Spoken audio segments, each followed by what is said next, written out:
Paid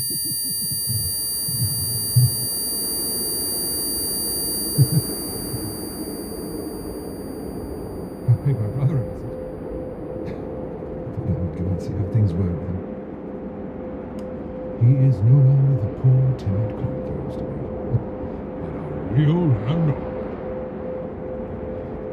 He's already grown accustomed to his new manner of living. It's funny. When he was a petty official, he was terrified to have opinions of his own, even if he kept them to himself. Now, it is nothing but incontrovertible truths. Education is necessary, but the masses are not ready for it. Well, corporal punishment is generally harmful, but in some cases it will serve, and nothing else will do. I know the common man and how to deal with him. I merely have to raise my little finger, and they'll do anything I want. And all this, mind you, was said with a smile that bespoke of kindness and intelligence. At least 50 times over, he repeated, "Well, as a member of the gentry. We of the gentry." Apparently he's forgotten that our grandfather was a peasant, and our father was merely a private in the army. At any rate, I am now not concerned with him, but with me. I wanted to explain to you the change that came over me in the several hours I spent on his estate. In the evening we were taking tea, and his cook served up a massive plate of gooseberries. They were not bought. Oh, no. They were his own gooseberries. The first ones picked since he'd planted the bushes. My brother gives off this laugh, and then proceeds to stare at the plate of gooseberries in silence for a full minute with tears in his eyes. And then he picks up a berry and looks at it. Pops it in his mouth, glances over at me with the triumph of a child, and says, "Oh, how delectable!" And then he proceeds to eat the gooseberries greedily, just all the while. "Oh, so delectable, so marvelous. Do try them." They were hard and sour. But as Pushkin wrote, the falsehood that exalts we cherish, more than meaner truths 1,000 strong.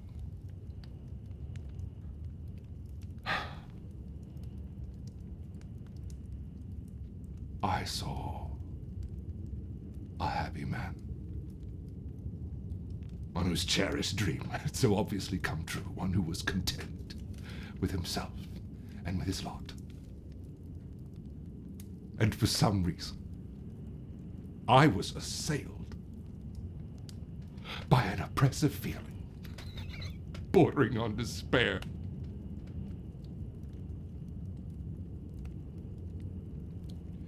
Oh, it weighed on me particularly at night. A bed was made up for me in the room next to my brother's bedroom. And I could hear that he was wakeful, and that he would get up again and again and go to that plate of gooseberries and eat one after another all night long.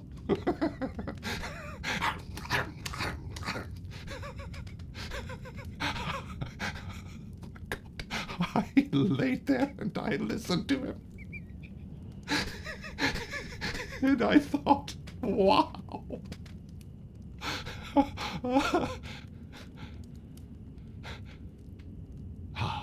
How many happy people there really are. What an overwhelming force they are. I mean, just look at life. Just look at it. The insolence and ignorance of the strong, the brutishness and idleness of the weak. Horrible poverty everywhere, overcrowding, drunkenness, degeneracy, lying, hypocrisy. And yet in all the houses, on all the streets, why, there's peace and quiet. Of the 50,000 people who live in our town, there's not one who would cry out, who would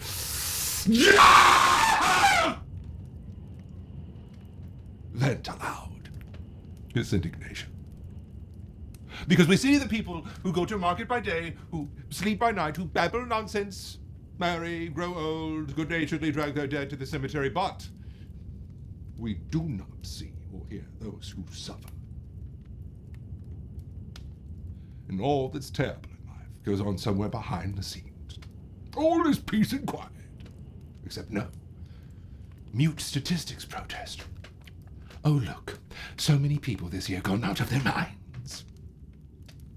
So many gallons of vodka drunk. So many children dead from malnutrition. And such a state of things is evidently necessary. Obviously. The happy man is only happy because the unhappy ones bear their burdens in silence. And if there were not this silence, happiness would be impossible. It's a group hypnosis.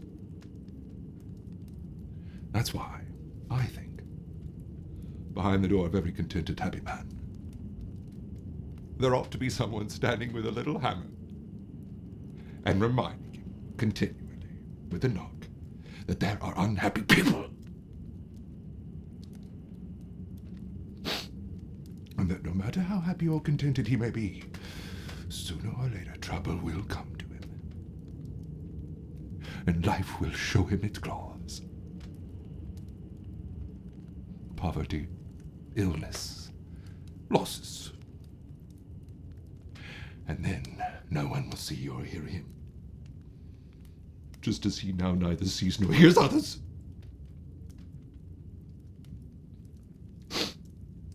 But there is no man with a hammer.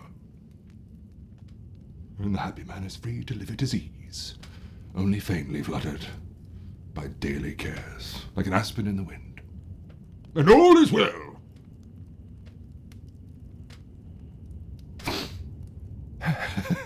So, to answer your question, that is why I carry this around.